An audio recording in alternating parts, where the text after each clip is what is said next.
One of the many different simulations that you did for Mr. Walgren that you showed this couldn't have happened. You remember that whole testimony? Yes, I do. This particular simulation, which is marked as Defense KKK, shows 6 self-injections at 50 milligrams each.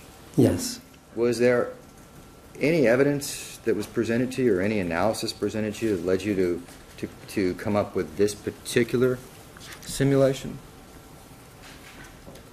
Just the hypothetical that was their self-injection, which I believe I read in the letter prepared by Dr. White, that there had been self-injection. So that's why I explored this as an alternate acid hypothesis. One of the things that I had asked you on Friday was about a computer program that would determine dose from concentration, and you said there would be infinite number of possibilities. Yes. And here we have, in this particular scenario, which you showed to the jury and said, well, this didn't happen. You have 6 injections, right? Yes. Did you have any information whatsoever from the evidence at the scene or statements or witnesses or even from Mr. Walgren which led you to believe that 6 was a particularly important number? No. You could have used 8? Yes. 10? The time course, depending on the size of the dose, the time course would have changed, but we can simulate an arbitrary number. You didn't have any of that, any information about 6 injections at 50 milligrams, and also you had no information at your disposal that Dr. Murray would have given 6 injections either. Correct. Or for that matter, 50 milligrams each. Correct. And once again, these injections are also rapid bolus injections. Correct. Now, we have established that Dr. Murray said he gave a 3 to 5 minute injection, right? Correct. You have testified that that is a recommendation you would make. Correct. Right? You would agree that a professional, a medical professional who's giving propofol should initially provide a rather slow bolus. Correct. And that the reason for that is because of the danger of apnea and hypotension? Yes. In all of your simulations, you have shown a rapid bolus, right? Yes. Including the ones by Dr. Murray, right? Yes. But there is a circumstance, you would agree, where you would expect a rapid bolus. You'll have to give me more information.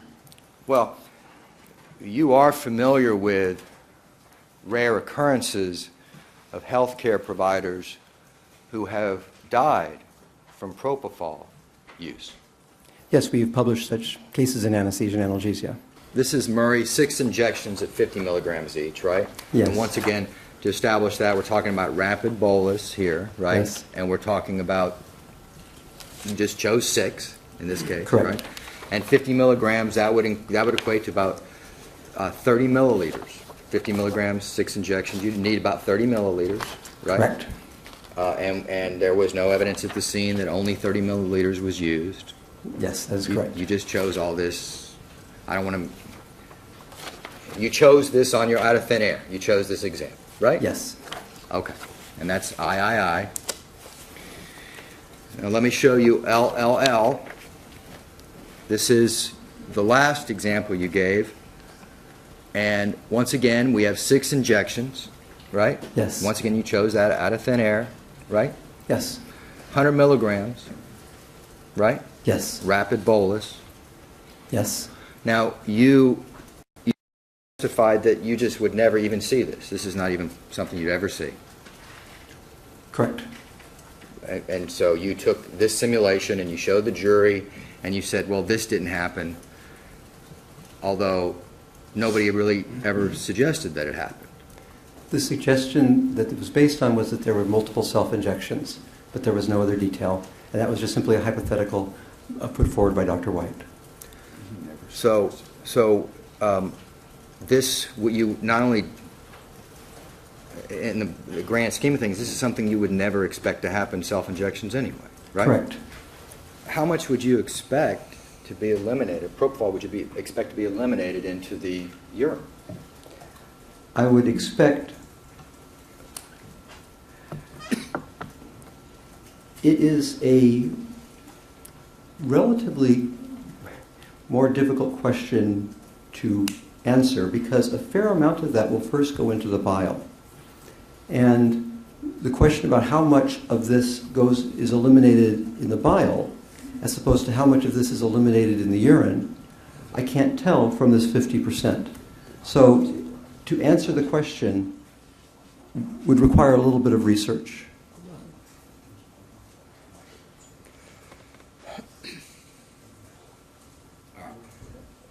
How long would it take you to do that research, Dr. Shea? I could do it this evening, I guess. Would you be surprised to find out? Would it be your 100 milliliter simulation? Would that be inconsistent with 0.15 micrograms per milliliter in the urine after 3 hours? It actually calls for speculation. So they'd have to do calculation.